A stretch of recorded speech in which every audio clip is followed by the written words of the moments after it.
everybody, and welcome to another episode of Nintendo Week for the week of September 22nd through October 1st. I'm your host, Colin McIsaac, and as always, I'm joined by Alex Plant. Ready for Oktoberfest. And Ben Lamoureux. How's it going, everybody? And this week we are joined by special guest Andre Segers from GameXplain. How you doing, Andre?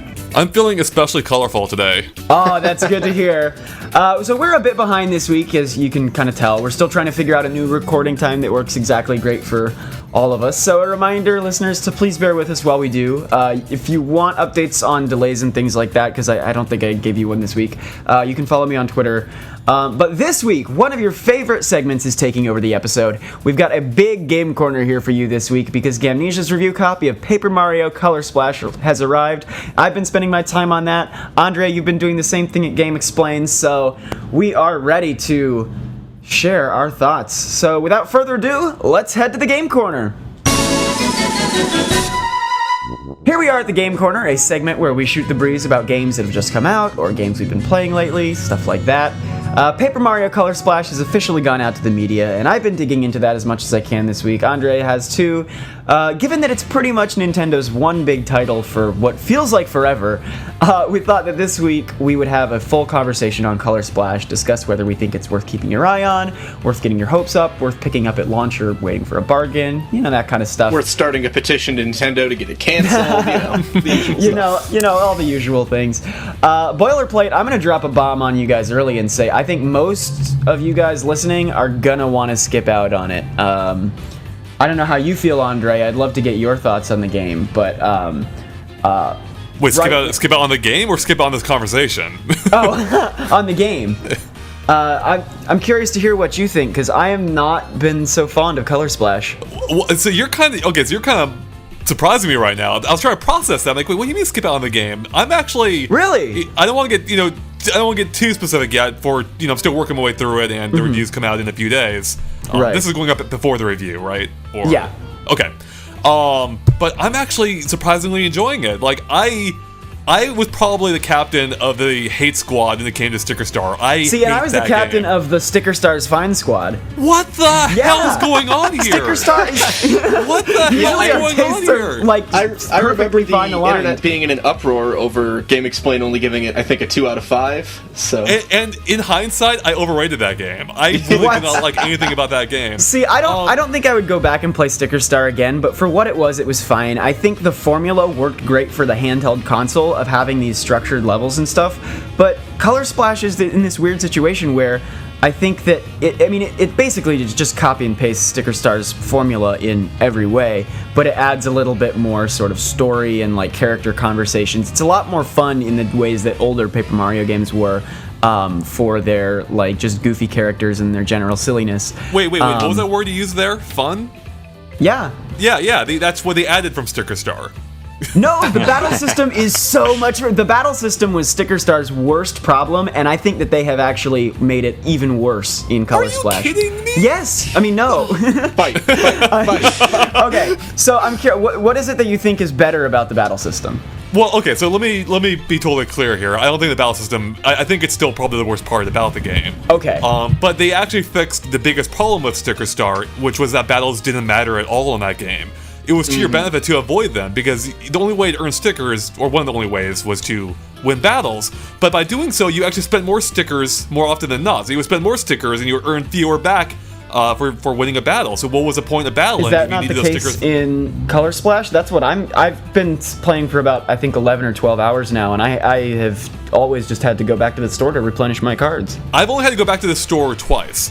All the other cards I found were by filling in the paint spots on the ground. So I don't know if you've been. Yeah, I have. I mean, maybe part of it is just because I go into a lot of battles. Maybe I'm less selective about the battles. Maybe, that could be, yeah. I don't do every battle, like I do skip some of them, but I have been battling a fair amount, like more than I did in Sticker Star. But what I was getting at is the main thing they fixed in this game is that battles aren't completely pointless, because you actually do earn a type of experience points in this game. The whatever that hammer thing is called, where you increase your maximum paint. Right. So that's why I feel like they fixed the main issue. On top of that, I feel like battles just felt like a little bit more fun and action focused this time. Like they seem to be faster paced this time. So, okay. I don't feel that way. I think the interface for using the battle cards is clunky. I think, well, first of all, there's almost no organization in the cards whatsoever. You have like this massive hand of things of different kinds of battle cards, and they just scroll around the bottom of the screen in. There are so many different, like, they're basically categorized in jumps and hammers and things and recovery items, also enemies. But each of these things has different variations in that some of them are not colored in, some of them are like damaged versions which do less damage, some of them are super powered versions, some of them are like different types of jumps like hop slippers and line jumps and stuff. But because there are so many different variations, just having a continuous scrolling line rather than like the pages of stickers and Sticker Star, it makes actually finding and using the battle commands just a hassle. And Sticker Star was not really great about that, but at least there was some sort of way that you could lay your options out in more than just like a one-to-one sort of fashion. There were some organization options. But I don't think that Color Splash's battle system has really done much to improve on what Sticker Star did. You can still only get the enemy that's first in line. It still just has all the same commands, and there's just doesn't feel like there's much strategy. It's a very easy game. I haven't once gotten below 45 HP, so I never feel like the battles are worth it in any way, like in that they make the game interesting or tough. They feel more like a nuisance. Honestly, I think that Color Splash could potentially be a good game without the battle system. It's weird. No, I totally get that. Like, I still think it is the weakest part of the game. But in this time, I'm not actually minding the battles that much, whereas they really annoyed me in Sticker Star. Okay. But that was because in Sticker Star, I also hated everything outside the battles. Whereas this game, I actually feel like pretty much everything else outside the battles, it actually does quite well. Okay. Which is why the battles don't bother me as much this time. Mm-hmm. So, Colin, you mentioned strategy, and that's one thing I was kind of wondering about. Is there really much more depth to the battle mechanics in this? Nope. Because I know the cards are more or less equivalent to the stickers in Sticker Star, but you can paint them different colors. Does that really add much depth to it? You can't paint them different colors. You can just fill in their you can fill them up in order to sort of power them up, but that doesn't really do much. None of the battles are even remotely difficult, like not even the bosses in my experience so far.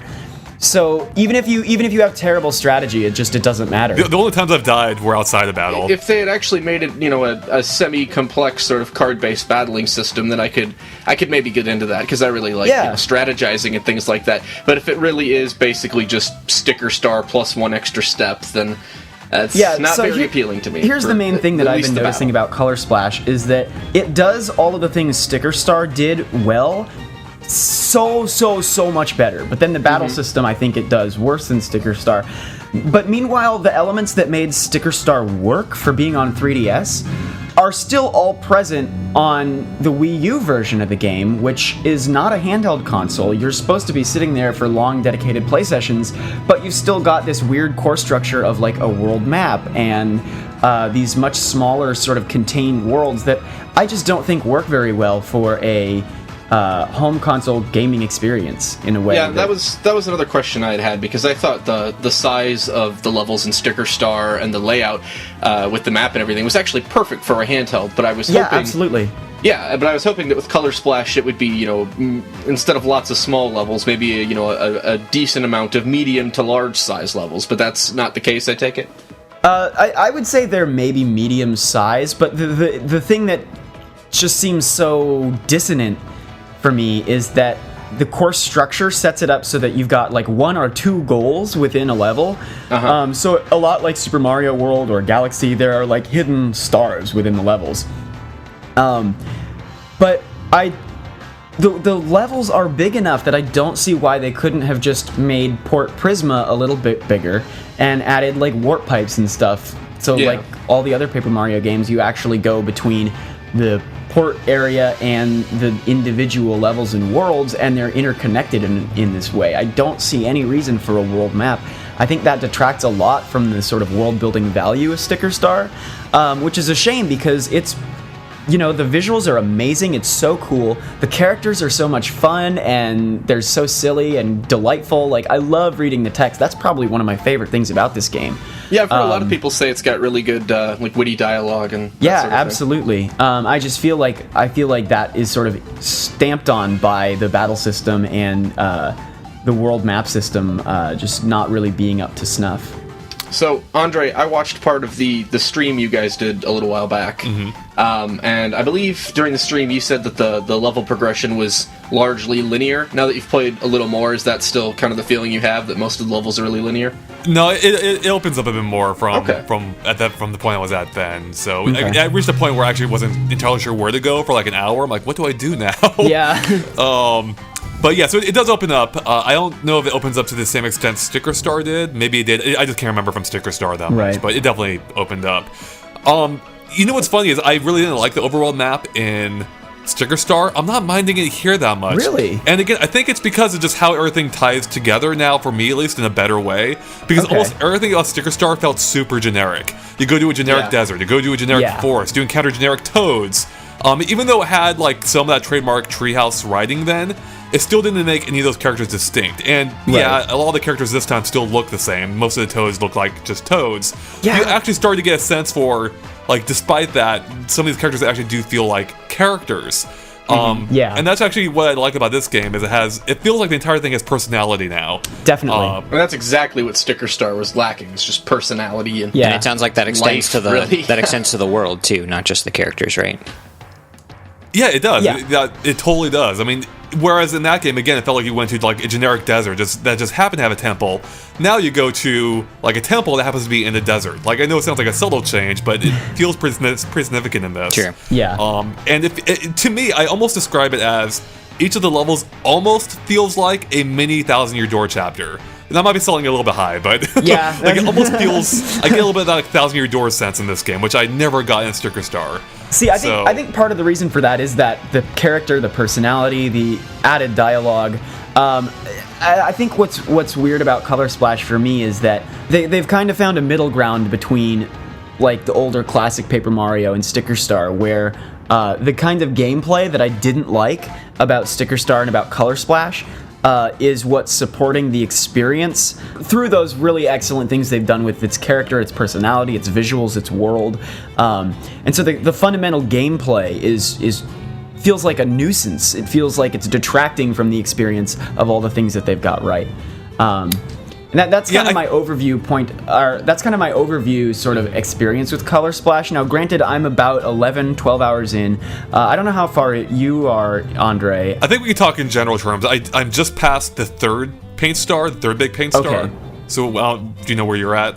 I think I'm maybe halfway to the second one. Okay, gotcha. Yeah. Was there 8 in the whole game? 6, I think. 6. Yeah, okay. 6. So yeah, I mean, I hope it opens up and gets better, but so far, the pacing has just been really bad on that front.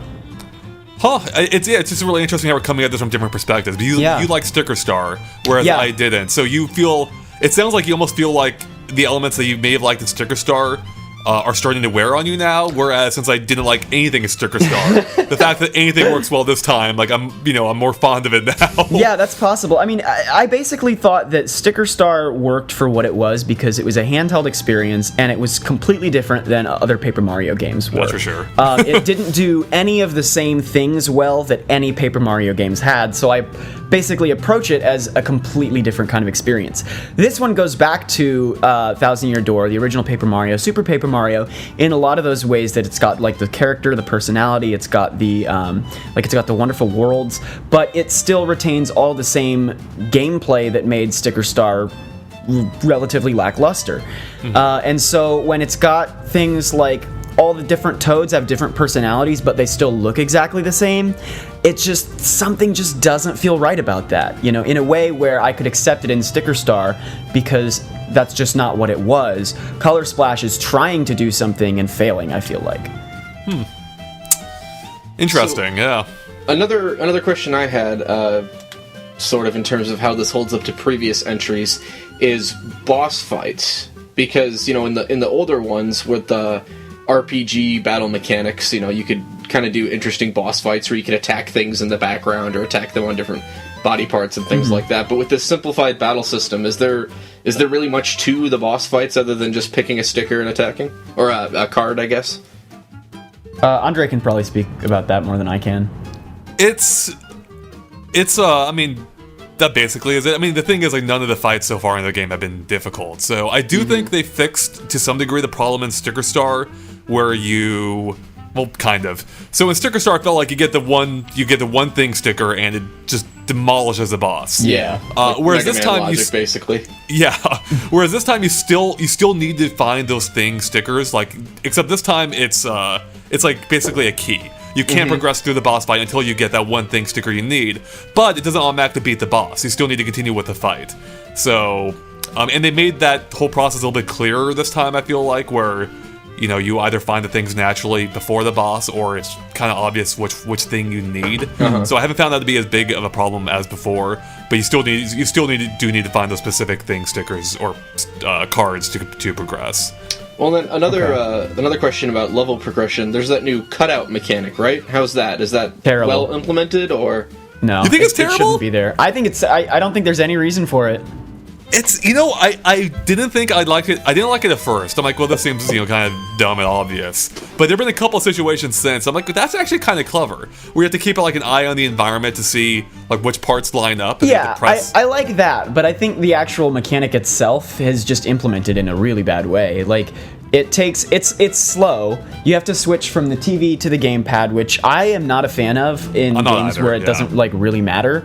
I think they should just keep the screen on both at the same time so you can choose and not have to sort of move especially your for focus. like when I'm streaming the game, like there's nothing on the TV. It's just like a wavy pattern. I'm like, well, this looks really boring if you're watching this at home right now.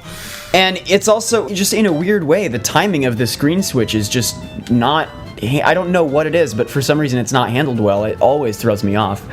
So you have to then cut it out on the gamepad screen, and then once you've cut it out, you're not done. You have to then like walk Mario over and jump over like 2 or 3 hills in order to actually like finish it up, and that's just boring. There's nothing to do while you're like just walking him over to a flag. Is it used pretty frequently, or is it just kind of it's barely used, and when it is, it's not that fun? I'd say it's used once a level. Okay. Does that sound about right, Andre? I think it might be even less frequent than that. Really? Okay. Yeah, I can only remember a handful of times, but maybe to be fair, I may not have found them all either. So maybe there are more true. than I've. Yeah, I mean, some of them that I've gotten have been actually to like get to, you know, secondary stars and stuff in the levels. That's another thing is I've been doing a lot of the colorization and a lot of finding these hidden paths and extra stars within the levels that I've already unlocked, rather than trying to like blast through to the end of the game as quickly as possible. So part of where I'm coming from might be because I am going about it in, I guess, the slightly more grindy way, whereas I don't know about you, Andre, but if you've been trying to get the stars and sort of make the way towards the goal, that might be part of why we've been having different experiences. That might be, but I've taken I would say probably a more casual approach. Like, I'm still filling in all the spots as I come across them for the most part, but I haven't been going out of my way to make sure I find everything in the level before moving on. Right. But I haven't been like rushing through the game either. Clearly I'm only halfway still. I'm put like 15 hours into the game. Yeah. Or what I presume to be halfway. So yeah, that might be it. Just because I've actually found the pacing to be pretty good at the rate I'm going through the game. Okay. So nothing has felt grindy to me at all. Yeah. So maybe that's it. That could be part of it too. Then. So maybe a cautionary tale for listeners not to play the way I have been. So you're saying the completionist is going to hate this game? Yeah. Absolutely. If that's the case, if it sort of feels poorly paced, if you spend a lot of time exploring, then that would be a little disappointing, just because in the first 2 Paper Mario games, I really did like finding everything I could in town, before moving on to the next town. So. Well, yeah, and like, what's the point of a really rich, beautiful world with a lot of personality if you can't explore it and have fun exploring it? Mm-hmm. So I think you still can, though. Like, I mean, I guess for me, though, because I've been going through the game unlocking levels, I'm like, oh, I've reached a point where I need to go back now to find another star, and then at that point, that's when I do more of the cleanup. So I'm still exploring and still getting, still completing the game. It's just not all at once like you're doing, I think. Yeah, I see. Well, one of the other things that has been sort of wearing on me is that the only way you interact with the world is by using your hammer or pressing A on things. like in past Paper Mario games, you had like the partners and the pixels who worked as these different sort of creative puzzle solving tools within the world. This world has all the same, like, it has puzzles in the same frequency as the other Paper Mario games have, but all of them are either solved by just pressing A or B as Mario, and that's just, it's just not as fun. It's boring. It doesn't seem like it's been implemented that thoughtfully. Like you can, and you like Sticker Star, right? Because he did the same thing in that game. Well, right, but again, that's it's still just wearing like, on you. Well, it's a handheld game it's as well. wearing on me because that was one of the things that with Sticker Star I was able to overlook because, you know, this is a totally different kind of thing. I get this that, isn't yeah. a Paper Mario game, whereas Color Splash feels presentationally a lot more like a Paper Mario game, and so. Whereas I was able to accept there are no partners in Sticker Star, I see things in Color Splash where partners should be able to interact with like these specific kinds of puzzles in the world, and like the card system has you summoning enemies to essentially work as your partners. Mm-hmm. There are so many characters in the world, like the rock paper scissors toad wizard whatever, who like they could have just had a bunch of toads with different silly pieces of clothing and called them partners, and that even would have been fine. It's just there are so many good ideas here that have been really lazily implemented, whereas I think Sticker Star had not great ideas, but they were implemented really well into a game that did its completely own thing. Yeah, well, that's again, we definitely disagree there. I see where you're coming from with the partners. I mean, yeah, 1,000 Year Door is awesome. Like, of course, the partners are great. But I have to say, you know, again, we're coming from this from different perspectives. I think with me viewing this as an upgrade from Sticker Star, I'm actually kind of liking the interaction, especially with now that you have a paint hammer. That's actually a quasi third way you have of interacting, because you have the standard hammer attack, but then you have the paint hammer attack. Which, you know, again, basically does function as a standard hammer attack. But I've actually found some of the usage of that kind of clever. I don't want to give any major spoilers, but you actually use a paint hammer to, like, track things that change in the world. So there may be a time when, like, you know, if you're trying to track something, you can paint it, essentially, and you can see where it's going based on that. I think I know what you're talking about, but if you're only talking about one thing, then I know what you're talking about, but if not, then maybe it's something that I haven't gotten to yet. There's a few other examples. I don't want to get too into it, but there's been a couple times it's popped up, like, oh, that was actually kind of clever. Like, I think that's a clever implementation of the paint hammer. So, so again, you don't have the 1,000 Year Door level interaction, but I do view it as a step up from Sticker Star. Okay. Yeah, so I think in that way you're right, but I think the key difference again, for me, Sticker Star worked because it was on a handheld, and the things that it did were geared towards a handheld system, whereas Color Splash, I'm locked into sitting down in one spot, looking at the TV, and playing it for, you know, a dedicated period of time, rather than just sort of putting it into sleep mode, flipping it up, playing around with it for a little bit, getting out of it, you know. Well, yeah, I mean, I can't blame you, but that's all. You can't handle that much Sticker Star at a time. You have to put it down every 3 minutes or so. Exactly. Whereas you have to swallow that much at a time with Color Splash. Andre, you'd mentioned the game being linear, and Colin, you're talking about all these sort of facets of the mechanics of sort of exploring the game that you don't really find very satisfying.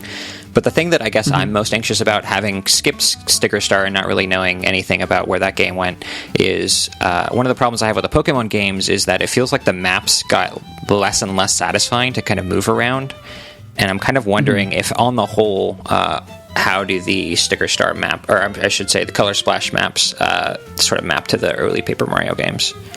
Less complex, significantly less complex on the whole, or similar level of complexity, just mechanics may not be satisfying? I would say a little bit less complex than the earlier ones. I would say it's about the same as Sticker Star. Okay. Yeah, it's pretty similar, I think. So we're not talking like a Gen 5, Gen 6 Pokemon level of... I mean, I will say there's one advantage to the world map, I would say, and that it minimizes the amount of backtracking you do, because it's easy to forget how much backtracking you had to do in the earlier Paper Marios, where you're always running through the same sewers or the same areas over and over and over. And I didn't necessarily mind it that much then, but... Well, I think the difference there is that was fun to backtrack in. That was a game you didn't mind playing, whereas Color Splash, you want to be able to fast travel everywhere. Right, I mean, that is true. Okay. Yeah. So, in one of the trailers, we saw a level that is ripped straight out of Super Mario Bros. 3, and it sort of brings back the Super Paper Mario mechanic of, like, flipping dimensions between 2D and 3D. I know, Colin, you haven't gotten to that point yet, but have you yet, Andre? I haven't, no. Okay, I was just curious if that's like just a quick little one-off gimmick they do for fun, or if, maybe it's a larger thing, but I guess we'll have to wait and see when you guys get a little further. Yeah, I guess so. Turns out you actually unlock all of Super Paper Mario at the end of the game. Yeah, you get to the end and there's a 1,000-Year Door remaster waiting for you. Oh my god. Wow, what a great surprise that would have been to hold back. Amazing. Yeah, so I don't know. I a lot of my disappointment may come from just that I'm relatively early on in the game and it's just poorly paced, where 12 hours doesn't really get you that much. Like, there's actually this rock, paper, scissors temple, which is like this whole thing of its own that is just so painfully boring to play. Those are lame. I totally agree. Oh god, I can't stand that's the kind of thing I would advise to people, just don't even bother with. Yeah, I mean, maybe try it once to see if you like it, but you won't like it. I saw footage of it and thought it was just hilarious, like all this big fanfare for it, but then I was talking with Colin and he told me you basically just get like really low-level crappy gifts for it if you win. And I was like, oh, well that's a whole lot of pressing A through text. You get tons and tons of coins, but the entire currency system in this game is completely meaningless. I've got 9,999 coins. Exactly, I maxed out too. Like, there's no reason to have it. Just make everything free and the game would feel exactly the same. That's true. Like, I literally bought like 100 items in the store. Yeah. And I still had thousands of coins left, so... Yeah. So, I don't know. I'm hopeful that it gets better as it goes on, but I think the battle system so far has just proven so fundamentally bad that I'm just not convinced it will. Yeah, I mean, I totally get that. Like, yeah, I don't... Again, I still think it's the worst thing about this game. It's just that I consider it like a small interruption to what is an otherwise, to me, a really fun experience. And even then, I don't mind the battles that much. I think partially because I think the presentation's better, and I actually really like the music. The music's really catchy from battles. Okay, I'm glad you brought that up, because I actually forgot about that. The music is amazing. So good. It's amazing. It makes me so happy and bouncy, and it's wonderful. Even the battle music can sort of get me through those. Right? Now, are we talking like 2013, 2014 Nintendo soundtrack good, or are we talking like just good? Just amazing. Like, because Nintendo was killing it. Great. The sound quality's great. It's wonderful. Awesome. Totally up there with the rest of the Paper Mario or the. It really is. It's like super catchy. Even better. I mean, it's amazing. Like, definitely stands up there with the rest of the Wii U library. I think it's got the same composer as Sticker Star. I'm not sure, but that was the one thing that everyone agreed was amazing about that game. But yeah, so. You're right, Andre. I think, because I see the battle system as an interruption too. I use it so frequently, and part of the world has just sort of worn on me at this point. Like, the cardboard construction paper and everything like that. Once you sort of know how it looks, like, it's not quite as fun to be running around, the third world as it is to be running around the first world or Port Prisma for the first time, because you get a sense of the visual style. So once those sorts of things that work really well start to wear thin, it just... Paper thin? Yeah, I guess. It just becomes clearer that the gameplay really is not designed very well. But I actually like the gameplay putting aside the battles. Like, everything outside the battles, I actually like. I like going around. I like filling in the paint spots. I like exploring the world. Like, I think it all works. For me, it all works well. Okay. With, again, the battles just being the weakest part. But even then, are you battling everyone as you go through the game? Not everyone. I mean, okay. I get so fed up with the battle system that I do try to avoid things more and more now. But there are just so many enemies, and the battle system is just so astonishingly bad for me that even one is too many. Mm-hmm. Like, I mean, yeah, I totally get where you're coming from, because that's how exactly how I felt in Sticker Star. Yeah.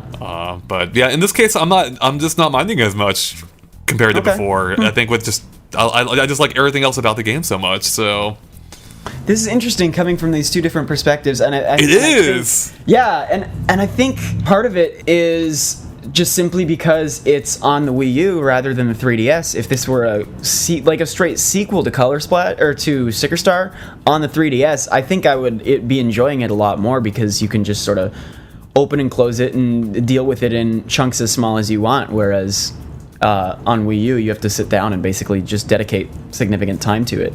See, that's what I like about it, though. I've been playing this game in big chunks. Like I think the first time I played it was like 9 hours in a row, basically. Or maybe not quite 9. It was probably like 6. Okay. But yeah, I mean, I'm not a huge fan of handheld gaming in general, so maybe that's why this is also appealing more to me, because I do like to be able to sit back and take it all in. And as you mentioned, the game does look really good, and that's enhanced by being on the TV and not a small handheld screen. Yes, definitely. So yeah. I feel like the chapters are long enough that I'm still able to get, or the levels I should say, are long enough that I still am able to get invested in each one, and then finish and move on to the next one. You know what? Actually, I was thinking about this earlier and I completely forgot about it. But there's no run button, and I think if you could run, I would my opinion of this game would just skyrocket. It would go from a 5 to an 8. Not being able to get from place to place quickly in a world where the gameplay feels so much lighter than I think it should, that's really frustrating. So, like, for example, in the rock paper scissors temple, I shouldn't have to spend 25 seconds walking up to the door just to get in, where I could run and spend 5 seconds, because why would I want to spend 25 seconds in that level in the first place? So yeah, after the first time, I was done with the temple. I was exactly. like, I'm good here. Yeah. So I don't think any of the Paper Mario games have really ever had a proper run button, right? But they did have the spinning thing, I guess, where you can spin to speed up. Yeah, it's something like and also you could ride on the Yoshi in Thousand Years. Oh, that's true. Yeah, zoom across, or the Lakitu in the first game. There was a pixel in Super Paper Mario 2. I forget which one, but it's basically only Sticker Star that hasn't had a run button, and I think then. That was one of the things that annoyed me about Sticker Star, but again, I was willing to put up with it because you can just sort of close the 3DS and just sort of pick it back up wherever at any time you want. Wait, pick it back up. I think you forgot. I mean, do you mean light on fire and throw off a bridge? That is another option. I haven't tried that one yet, but all right, well, it is getting to be about time we got to wrap up. Does anyone have final thoughts or questions we want to express before we go? I was going to say, Colin, you clearly gave your endorsement against this game. So, Andre, thus far, would you recommend this to your listeners and our listeners, do you think? Yeah, I mean, I still need to, fully play through it to fully endorse it. But at this point, based on what I played, I would recommend it. So I've actually quite enjoyed it. Surprisingly so, again, that I hated Sticker Star. Yeah. So the fact I'm enjoying this game on any level is blowing my own mind. It feels like one of those games where I really want it, but I don't $60 want it. Yeah, so. That's what I was going to say, is like, I don't say that you should specifically avoid it. It's not worth it for anyone. I just think it's, if you could find this for $20, maybe $30. If you liked Sticker Star, if you liked just sitting on the couch and playing a game, and it doesn't matter to you sort of how much gameplay is there when you sit on the couch and play, like, you will like this game. Like I said, music's amazing, the visuals are amazing, it's a lot of fun, love the world, but, it's just a matter of sort of how much do you want to be doing in that world, and how much are you just sort of along for the ride. Yeah. So, wait, Alex, did you have something? My question was going to be pretty similar, but I guess maybe I'll ask it anyway. Okay. And that is, so understanding that this question might be a little meaningless because the Wii U's lineup has been so thin this year, but also meaningful because the question I'm going to ask would elevate this game among the best Wii U games of past years. Based on what you guys have played, would you be comfortable putting this in as a contender for the first-party Wii U game of the year? Of this year? Is there any competition? I mean, if you really don't like it and you think Twilight Princess HD is a better game, then it's worth noting. Well, I mean, it's the best original first-party game of the year, but I don't know that I would call Color Splash better than Twilight Princess anyway. Sure. So, I don't know. So I mean, I definitely would. So I definitely would. Okay. It would definitely be in our talks for Game of the Year for sure. At least on my half. I don't know about the other people, but yeah. All right, well, everybody, thank you all so much for listening. This is the Endo Nintendo Week for today. If you like this podcast, you can subscribe to us on iTunes or subscribe to us on YouTube at Gamnesia TV for bite-sized discussions from the show. And please head to iTunes to leave us a review. We're really working hard to make this show great for you guys, so those iTunes reviews really mean a lot, and they also help a lot of listeners discover the show. So if you haven't done that, please do. It's greatly appreciated. If you have feedback for Nintendo Week, please send it to colin@gamnesia.com, or you can find me on Twitter at Colin McIsaac. That's COLIN@GAMNESIA and at COLINMCISAAC. And remember to send in your questions about Nintendo, about our show. We love engaging with you guys, and we read them and talk about them here on the show, so it's a great way to get involved. Again, that's Colin@Gamnesia.com and at Colin McIsaac. Alex, where can they find you? You can also find me on Twitter at Legend of Lex. Ben, where can they find you? You can find me on Twitter at Erimgard. That's ERIMGARD. And Andre? You can also find me on Twitter at Andre Segers or on our YouTube channel, GameXplain. Yeah, absolutely. And you've got the Real Talk podcast as well, right? We do, yeah. I just posted another episode last night for our Patreon backers, Awesome. and the final one will be going up on Monday for everyone else. Okay, awesome. Yeah, so if you guys listen to Nintendo Week and you're looking for some more gaming podcasts, Nintendo focused, you check them out. That's a really good one I like. So if you cannot wait till next week for more of our stuff, you can head to Gamnesia.com to see more gaming news as it happens. We've got Sony, Microsoft, Indie, you name it, and Nintendo news that we didn't have the time to discuss on this week's show. And you can join the Facebook group, Nintendo Week Fun Club, to chat with us and other listeners about all things Nintendo. On our way out, please enjoy a delightful arrangement of the Toad Town music from the original Paper Mario, performed by 3 wonderful YouTube musicians. I really recommend you check out the link to the music video in the episode post at Gamnesia.com and see more from those 3 if you get the chance. Fantastic stuff. So everyone, thank you so much for listening, and we hope you have another great week.